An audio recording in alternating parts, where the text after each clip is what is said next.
Hello world, Justin Keeling wrote this on my Facebook wall. The US Senate has effectively declared war on the entire world, including America, with an act that undermines the Bill of Rights. Why would the Senate pass this bill? No one has appointed the US to be the world police, yet our country's actions would suggest otherwise. Please, do a video on just how dangerous the few people sitting in major offices in America are to the world. Okay, so Justin, you are referring to the National Defense Authorization Act, otherwise known as the NDAA, and the act's primary purpose is incredibly boring. It's to set the yearly budget for the Department of Defense. It's something that has to happen every year, and has happened every year for the last 48 years with very little fanfare. There is much fanfare this time though because of an amendment tacked on to the bill which would allow for the indefinite detention of suspected terrorists without even giving them a trial. Now, I dislike terrorists just as much as the next guy, but this amendment to the NDAA bothers me on a couple of levels. The first one being who in government gets to define, a suspected terrorist. I'm legitimately a little bit afraid as to how the government might implement this law, because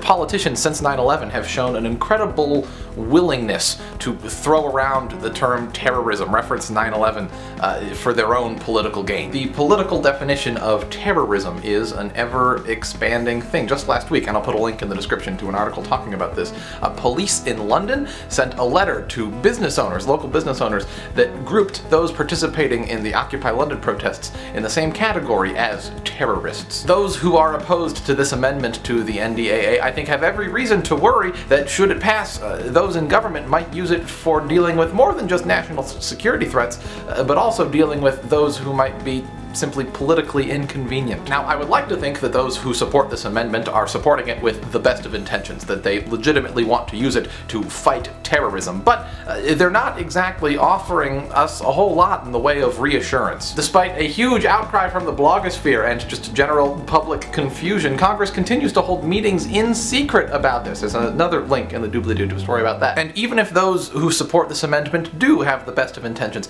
I still can't wrap my brain around how this could possibly be a step in the right direction for our fight against terrorism. If the government suspects someone of terrorism, let's use our time-tested justice system. Let's put them on trial, let's see the evidence, and let's punish them once we know that they're guilty. It doesn't make any sense to me for us to be fighting terrorism through undermining the exact same sort of democratic infrastructure that the terrorists themselves are trying to undermine. And I know what the natural conservative Lindsey Graham-esque counterpoint to that is. It's that terrorism is not a crime, it's an act of war, so we need to treat terrorists not like criminals, but like enemy soldiers. I know that has been America's attitude since 9/11, and I absolutely believe that we should approach the issue of terrorism with the same tenacity that we would approach a war with. But simply calling something a war does not make it a war. War is an interaction between states, and terrorism is not a state. Terrorism is a tactic. It makes about as much sense for us to wage a war on terror as it would for us to wage a war on,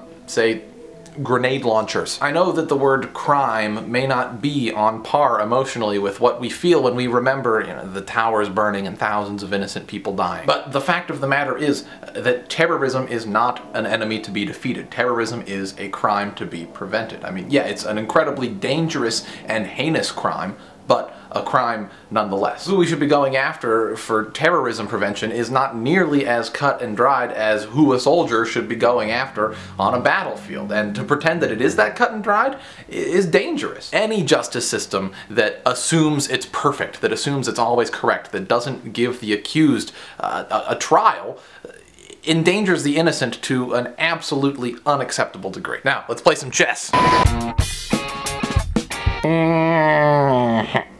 If you like what you just saw, if Dan put you in a state of awe, subscribe to him and click the orange button. It really means something. If you do that, that'd be really cool.